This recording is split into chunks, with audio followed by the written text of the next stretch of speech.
안녕하세요.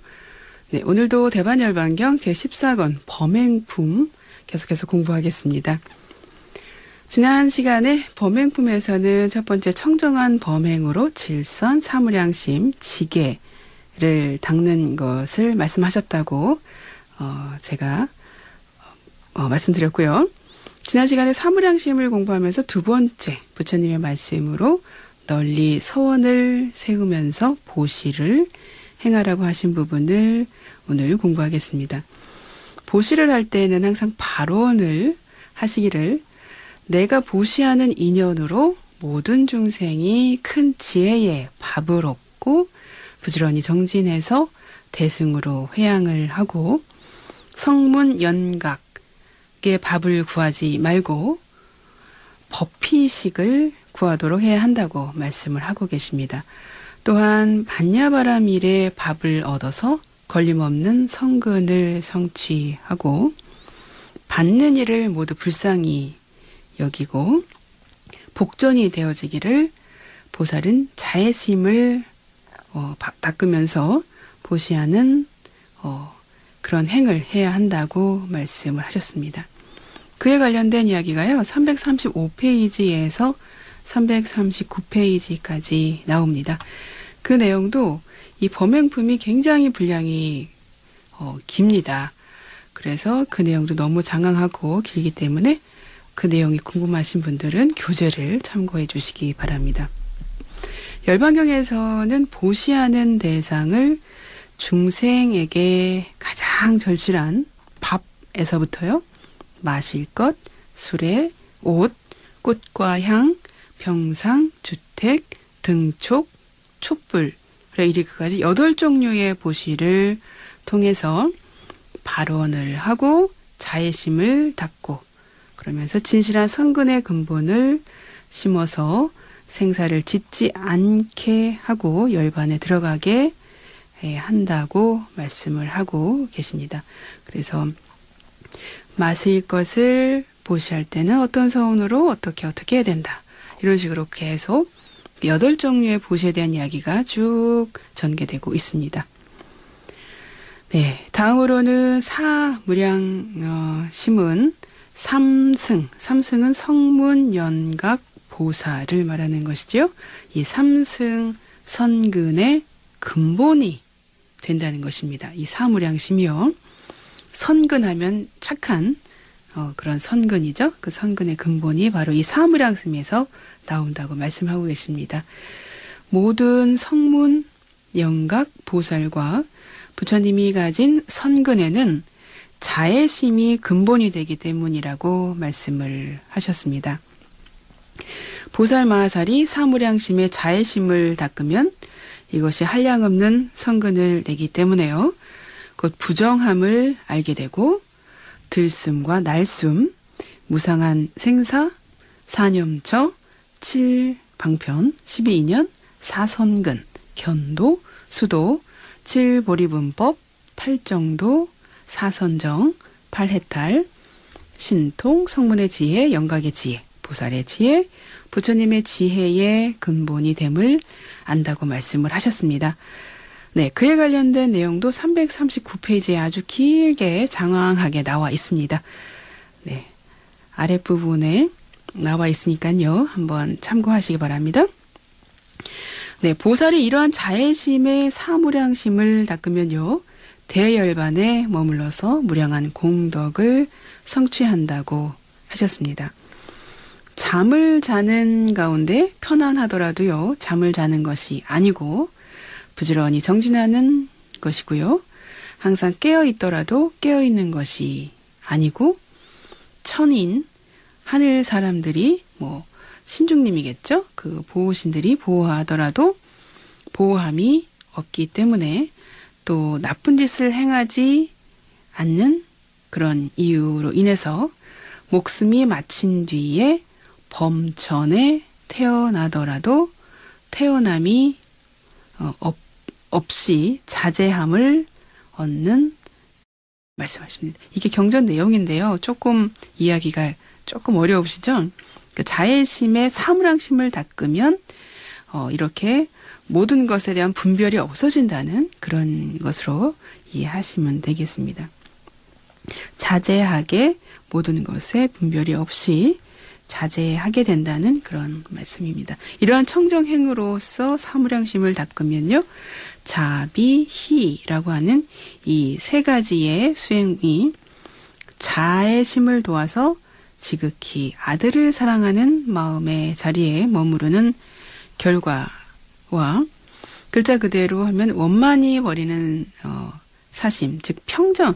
여기서 원만히 버리는 사심이라고 얘기를 드렸지만 버리사자에서 사심이지만 원래는 평등심 또는 평정심이라고 말씀드렸습니다. 그러한 평등심 또는 평정심으로 비율공자입니다. 공을 도와서 초지의 화타의 과를 얻게 한다고 또 말씀을 하고 계십니다. 지극히 아들을 사랑하는 자리라는 것은요. 보살이 자비희사, 즉 자애와 가엽게 여기는 마음과 기쁘게 하는 마음을 닦으면 마치 부모가 아들의 평안함을 보고 마음이 아주 기뻐하듯이 보살이 중생 보기를 외아들과 같이 하는 그런 자리라고 하면서 그 자리에 머물러서 아들이 어렸을 때 흙이나 똥을 입에 넣는 것을 보게 되면 부모님들은 걱정이 돼서 당신 손을 집어넣어서 이렇게 끄집어내지 않습니까? 손으로 끄집어내듯이 보살도 중생들이 법신에 나아가지 못했을 때 지혜의 손으로 나쁜 것을 뽑아내고 그것으로 인해서 생긴 생사, 그 나쁜 것으로 인해서 생긴 그런 생사에 헤매면서 고통받지 않도록 도와준다는 얘기죠. 그래서 이 자리를 외아들을 지극히 사랑하는 자리라고 하셨습니다. 또한 이런 보살의 사심, 버리사자 사심입니다. 즉 평등심, 사무량심의 네 번째 사무량심을 말하는 겁니다. 이 사무량심은 평등심, 평정심을 닦아서 공하고 평등한 자리에 머물러 수보리와 같이 한다고 하십니다. 수보리, 그 금강경에 나오는 그 수보리입니다. 수보띠. 그래서 부모, 형제, 친척, 친구, 오음, 18개, 중생, 수명 등을 보지 않기 때문에 마치 허공에 부모, 형제, 수명이 없는 것과 같아서요. 법을 보는 일도 마음이 평등하기가 허공과 같다고 말씀을 하고 계십니다. 이 공사상을 또 여기서 평등심, 사무량심에 또 이 대비를 해서 설명을 하고 계십니다. 그 부분이 349페이지에 나옵니다. 네, 그 내용도 좀 장황하고 비유를 많이 들고 있어서요. 네, 348페이지부터 나오는 범행품, 네, 파트 2로 이제 넘어가도록 하겠습니다. 네, 두 번째 파트는 이제 경전으로 교재에서 참고하시고요. 파트 이제 3로 넘어가야 되겠군요. 네, 세 번째 파트로 넘어가도록 하겠습니다. 세 번째 청정한 행은요. 세간을 아는 보살행을 들고 있습니다. 다시 말하면 세간인들은 불성을 알지도 보지도 깨닫지도 못하는데요.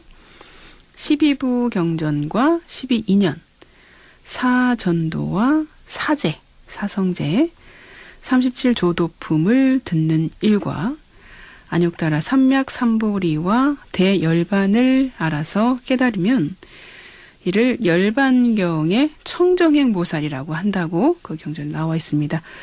보살이 세간 사람들이 알지도 깨닫지도 못하는 청정행을 닦기 위해서는요. 열반경을 들어야 되고 지계를 근본으로 닦아서 법을 지키고 육념처를 닦아야 한다고 말씀하고 계십니다. 네, 여기서 잠깐 육념처가 뭔지 말씀을 드리고 가겠습니다. 이 육념처는요. 수행의 과정에서 마음을 집중해서 떠올리거나 마음속에 간직해서 잊지 않아야 하는 6가지를 육념, 생각념자 써서 6가지 마음에 딱 간직해야 될 것인데요. 그 6가지가 무엇이냐면 첫 번째가 부처님이고요. 두 번째가 부처님의 가르침, 세 번째는 부처님의 제자들, 스님들, 상가, 승가를 말하는 거겠죠. 그리고 네 번째는 계율입니다. 다섯 번째는 보시. 그 앞에도 보시, 사무량심할 때 보시의 중요성을 계속 이야기했지 않습니까? 예, 이 육념처의 하나가 바로 보시고요. 여섯 번째가 천상, 하늘이 있다는 것을 반드시 수행을 할 때 이 부처님, 부처님의 가르침, 부처님의 제자들, 승가, 스님들, 계율, 보시, 천상, 이 6가지를 반드시 마음에 간직하고 수행을 해야 된다는 얘기입니다. 그래서 육념처를 닦아야 한다는 것은 이 6가지 그 중요한 것들을 마음에 새기고 수행을 닦아 나아가라는 그런 뜻입니다. 먼저 청정한 지게라고 하는 것은 깊은 마음으로 계율을 잘 닦아 지녀서요. 계행이 청정해지고 교만함이나 삿된 소견, 의심이 없는 것을 말하는 것입니다. 보살은 청정한 계행을 닦고 다시 선정을 닦아야 한다고 합니다. 그래서 계, 정, 해 순서로 가지 않습니까? 그래서 청정한 계행을 닦고 나서는 다시 선정을 닦아야 합니다. 그리고 청정한 선정을 또 닦아야 일체 중생이 모두 불성이 있고 12부경과 경전과 부처님의 상락, 아정과 모든 보살이 대반열반경에 안주해서 불성을 보는 등의 일을 기억하고 잊지 않게 된다는 것입니다. 이러한 선정을 닦는 인연으로요, 11공을 얻는다고 말씀하고 계십니다. 11공은 11가지 공인 것이죠. 보살이 이와 같이 청정한 지계와 선정을 닦은 다음에는요, 청정한 지혜를 닦는다고 말씀하십니다. 계, 정, 해지요. 그래서 계를 닦고 선정을 닦고 그 다음에 마지막으로 청정한 지혜를 닦는다고 합니다. 곧 나를 관해서 나 안에 있는, 나 속에 있는 몸이 있다든가 이것이 몸이고 몸이 나라고 하거나 내가 아니라고 하는 등의 어떤 집착을 떠나는 것을, 떠나야 한다는 것을 아는 것, 그것이 바로 청정한 지혜를 닦는 것이라고 합니다. 이와 같이 지혜를 닦아서 계율이 견고해지고 흔들리지 않는 것입니다. 지혜를 닦아야 계정의 사막이 새 산바리처럼 세 가지가 다 견고해야, 지혜를 닦아야 계율이 견고해지고 또 계율이 견고해야 또 지혜도 아주 성취하게 되는 것이죠. 계율이 또 견고해져야 4가지 전도, 전도라고 하는 것은 거꾸로 된 마음, 잘못된 마음 이런 거를 전도됐다 할 때 뒤바뀐 마음, 그런 거를 4가지 전도가 없어져서요, 세간이 아니라고 할 수 있다는 것입니다. 세간이 아니라 출세간으로 간다. 전도가 되면 세간에서 세속적인 생각으로 모든 것을 하게 되고 행동을 하게 되는데, 그런 전도된 생각이 없어지면 세간이 아니고 출세간으로 가게 되는 것이죠. 보살은 계행이 견고해져서요, 마음이 흔들리지 않고 또 뉘우칠 마음이 없는 거죠. 뉘우칠 일을 하지 않으니까 그런 뉘우칠 마음도 없고, 뉘우칠 마음이 없어야 뉘우칠 일이 있는데 뉘우치지 않는 게 아니라 그런 일까지 하지 않는 걸 말하는 거겠죠. 그런 뉘우칠 마음이 없어야 마음이 청정한 지혜는 기쁘고 안락을 얻게 되고요. 그리고 안락해지면 동요되지 않는 선정을 얻는다고 합니다.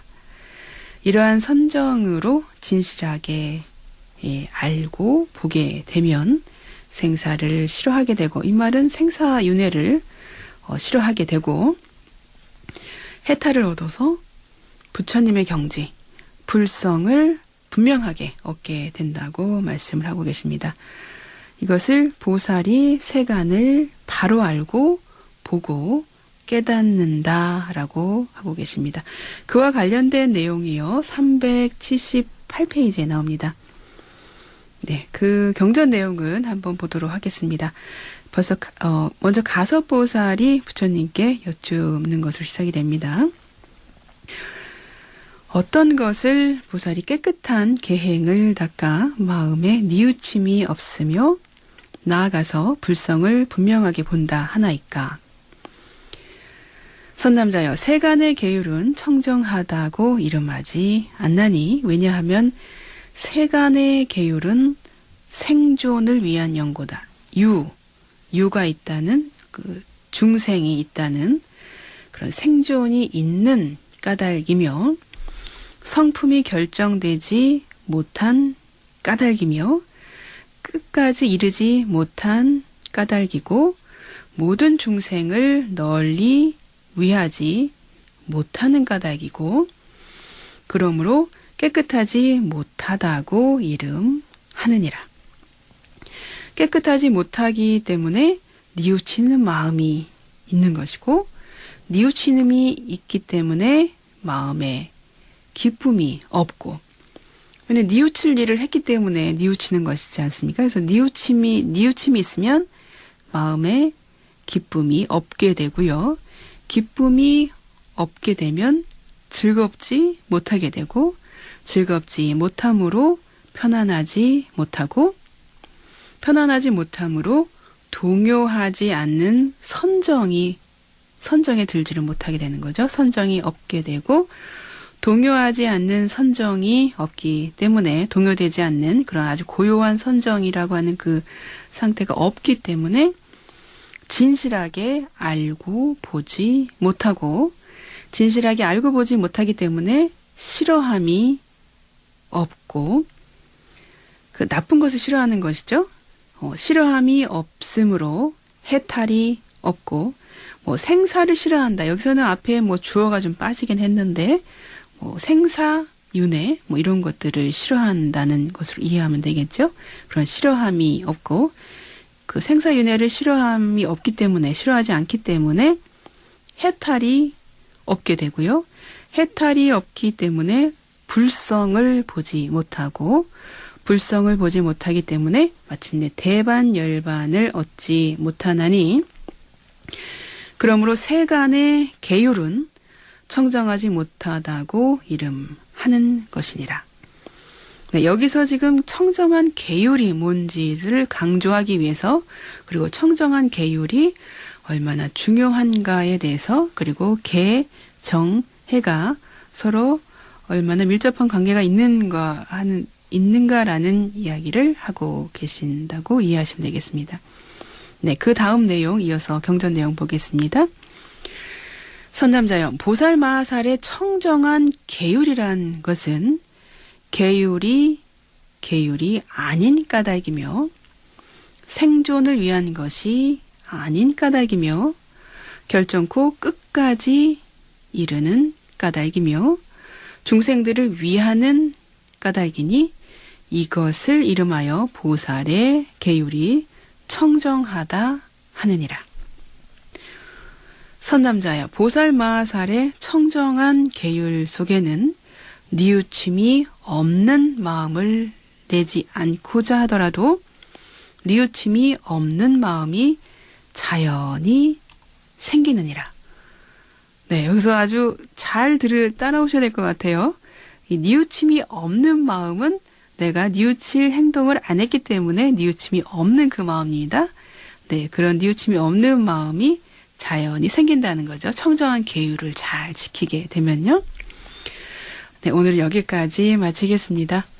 부처님의 유언을 마음에 새기면서 오늘의 경전 공부 마치겠습니다. 형성된 것은 모두 소멸하기 마련인 법이다. 게으르지 말고 부지런히 정진하라.